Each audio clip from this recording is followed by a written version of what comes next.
फिर से एक बार हम अपने चैनल में आप लोगों का स्वागत करते हैं।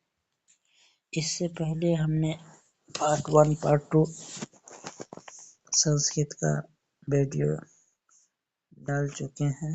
जो विद्यार्थी पार्ट 1 और पार्ट 2 नहीं देखे होंगे वो जरूर देख लीजिएगा।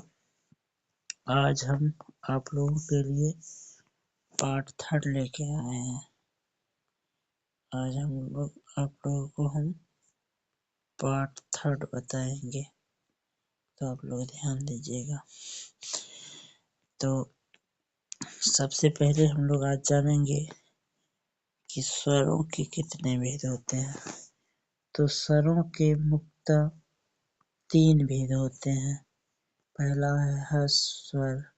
जिन स्वरों के उच्चारण में एक मात्रा का समय लगे उन्हें ह्रस्व स्वर कहेंगे। जैसे अ, ई, उ, री। ये लिरी होगा, इस टाइप से आपको लिखना है, लिरी।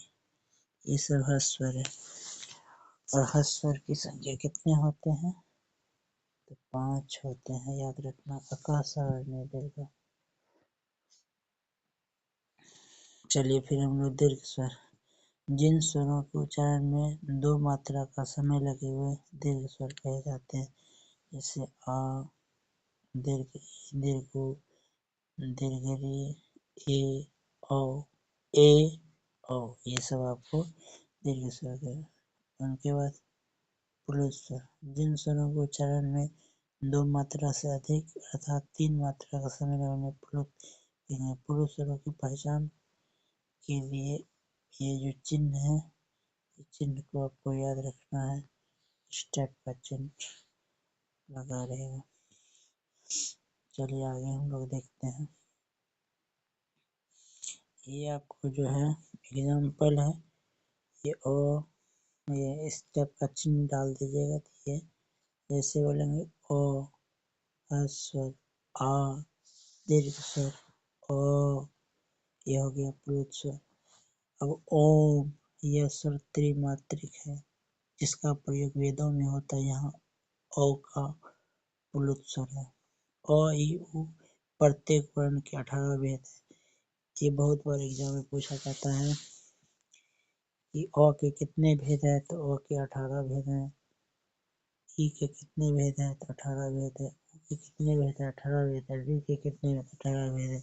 एक काफी सारे स्टेट में ये क्वेश्चन पूछा हुआ। ठीक है, ये याद रखिएगा आप लोग। उनके बाद ये लिरी, ये आपको स्टेप से लिखा जाएगा, लिरी होगा। यहाँ पे मिस्टेक से ये लिखा गया, यहाँ पे आप लोग को लिखना है लिरी, लिरी, ए, ओ, ए, ओ। ये सब के 12 भेद है। री और लिरी के कुल 30 भेद होते हैं। दोनों मिला के याद रखना है। अब एक आपको संस्कृत में एक श्लोक है वर्णों के उच्चारण का।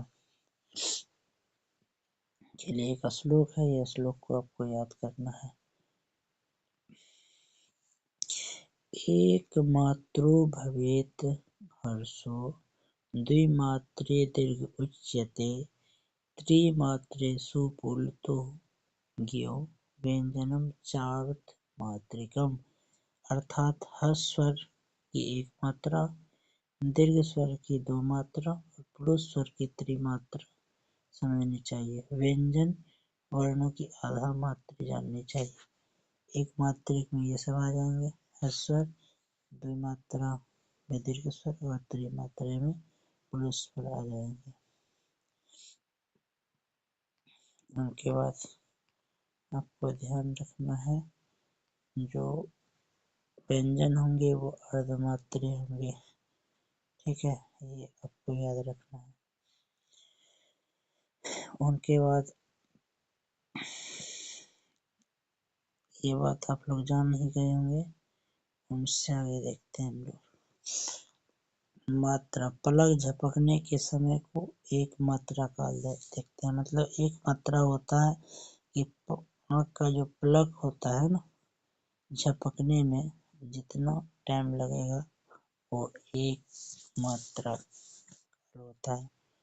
और आप लोग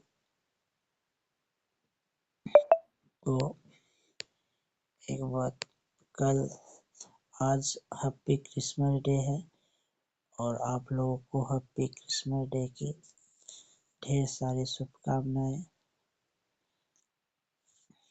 आप लोग को अच्छा लगा होगा तो हमारे चैनल को आप लोग जरूर लाइक कीजिए, शेयर कीजिए।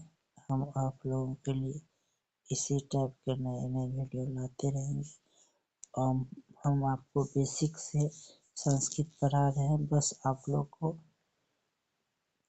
सभी दिन बस 7 या 8 मिनट का वीडियो होगा, आप पर डे देखिए, आपका पूरा संस्कृत मजबूत हो जाएगा। ये हम गारंटी देते हैं। तो धन्यवाद।